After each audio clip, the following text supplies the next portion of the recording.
The night was warm, but she shivered as though winter itself had wrapped around her bones. Dust clung to her torn dress, the hem ragged from running through the dry weeds along the dirt road. She had reached the train station because it was the only place with lights still burning, a place that seemed like it might hold people, safety, anything. But the station was nearly empty now. The last train had left an hour ago, its whistle fading into the horizon, leaving her stranded with nothing but silence and shadows. She sat on the edge of the platform, her back against a weather-beaten post.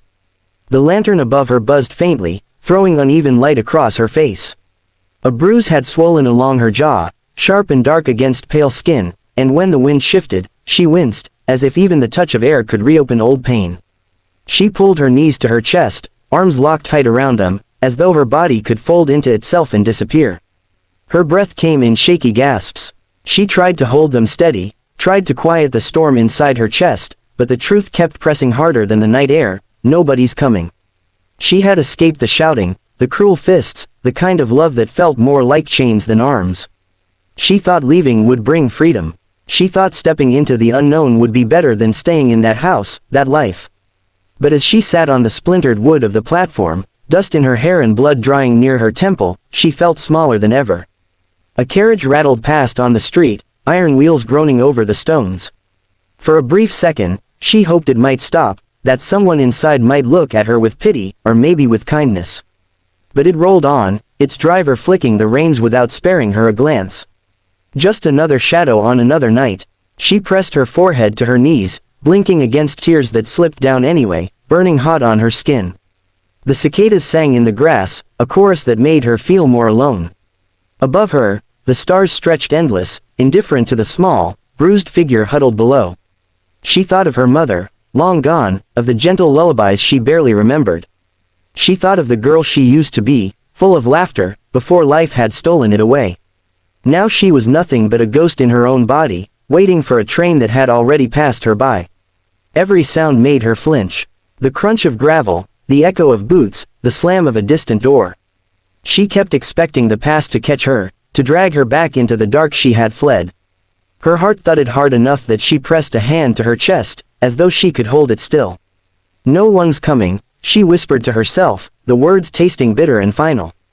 The station master had long since gone home. The benches were empty, even the dog that sometimes slept near the steps wasn't there tonight.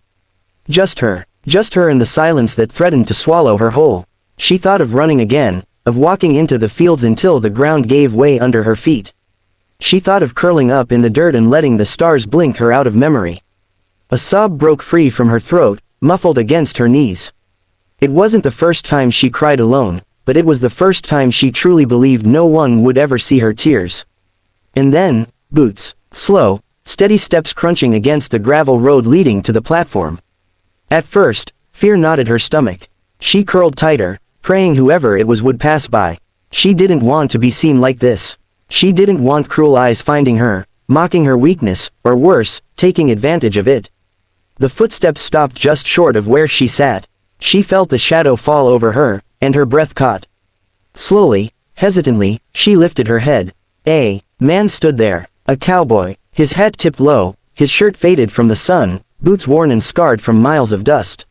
His eyes, steady, unflinching, met hers, and for the first time all night, someone didn't look away. "You look like you could use some company," he said softly. Her throat tightened. Words failed her, tangled between fear and disbelief. But he didn't push. He just lowered himself to the platform beside her, the wood groaning under his weight. He didn't reach for her. He didn't demand she explain herself. He simply sat there, close enough that she could feel the warmth of another human presence for the first time in what felt like forever. The silence stretched between them, but it was different now. Not empty, not cruel. It was steady, like a hand offered without being forced. She curled back into herself, but this time, the thought that had haunted her all night wavered, softened. Maybe she wasn't entirely alone after all. The morning sun rose gently over the small town, spilling gold across rooftops and painting the wide horizon with streaks of pink and orange. She stirred beneath the weight of an unfamiliar warmth. A blanket, soft, smelling faintly of leather and dust, had been draped over her shoulders while she slept. For a moment she panicked, thinking she'd been touched while vulnerable, but then her eyes fell on the man sitting a few feet away. The cowboy. He hadn't left. His back rested against the wooden post of the platform, his hat tipped low to shield his face from the light, but she could tell by the slow lift of his chest that he hadn't allowed himself to sleep much. He'd been there through the night, silent, steady, as though guarding her from the shadows. Her hands clutched the blanket tighter. She had spent so many nights alone, hiding bruises, nursing broken pieces of herself, that the idea of someone staying felt foreign, almost dangerous. People never stayed. They passed through, took what they wanted, and left her with less than she had before. Yet here he was, still present as the dawn chased away the dark. Her voice cracked as she broke the silence. Why? He shifted, lifting his hat so his eyes could meet hers. Why what? Why are you still here?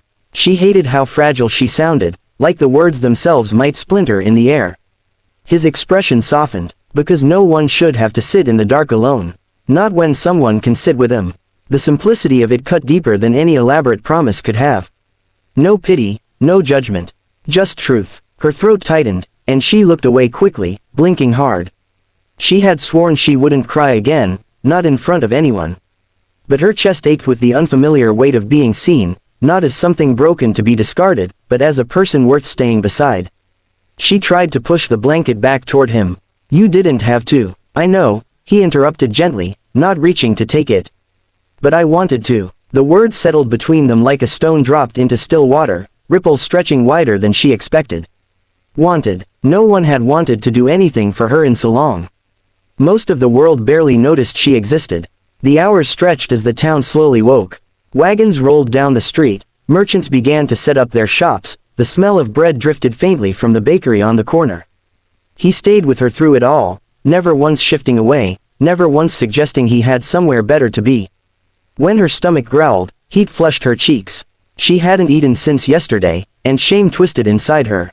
But before she could apologize for the sound, he stood, dusting off his hands. Wait here, he said simply, and walked toward the diner. She thought he might not come back.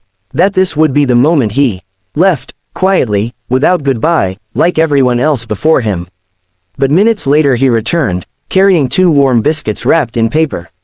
He handed one to her without a word, then unwrapped the other for himself. When she hesitated, staring at the food as though it were a trick, he took a bite of his own, chewing slowly, waiting. Her fingers trembled as she finally accepted the biscuit. The first bite nearly undid her, the butter melting on her tongue, the bread soft and warm. It was more than food. It was care, unspoken but undeniable. They ate in silence, and yet it wasn't the heavy silence of loneliness. It was lighter, steady, filled with something she didn't quite recognize but desperately wanted to hold onto. Days blurred after that, she found herself speaking in small fragments, words she'd buried deep. She told him pieces of her story, never the whole thing at once, but enough for him to understand the hurt she carried. He never interrupted, never pressed. He just listened, his steady presence a reminder that she wasn't speaking into a void. The bruises faded, but the loneliness had taken longer to heal. And yet with every sunrise, with every quiet hour spent at his side, something inside her shifted. The hollow ache that had lived in her chest for so long began to soften, to fill with warmth she thought she'd never feel again. One evening, as the sun dipped low and bathed the fields in firelight, she turned to look at him. He sat the same way he had that first night, head low, shoulders relaxed, eyes steady on the horizon. Only this time, she wasn't curled into herself, bracing for abandonment. She sat beside him, close enough their arms brushed, and she let herself believe in the weight of his presence. The thought rose, unbidden but certain, he wasn't going to leave. He had chosen to stay. And for the first time in her life, forever didn't feel like a cruel dream. It felt like a cowboy sitting beside her through the night and promising, without words, that she would never be alone again.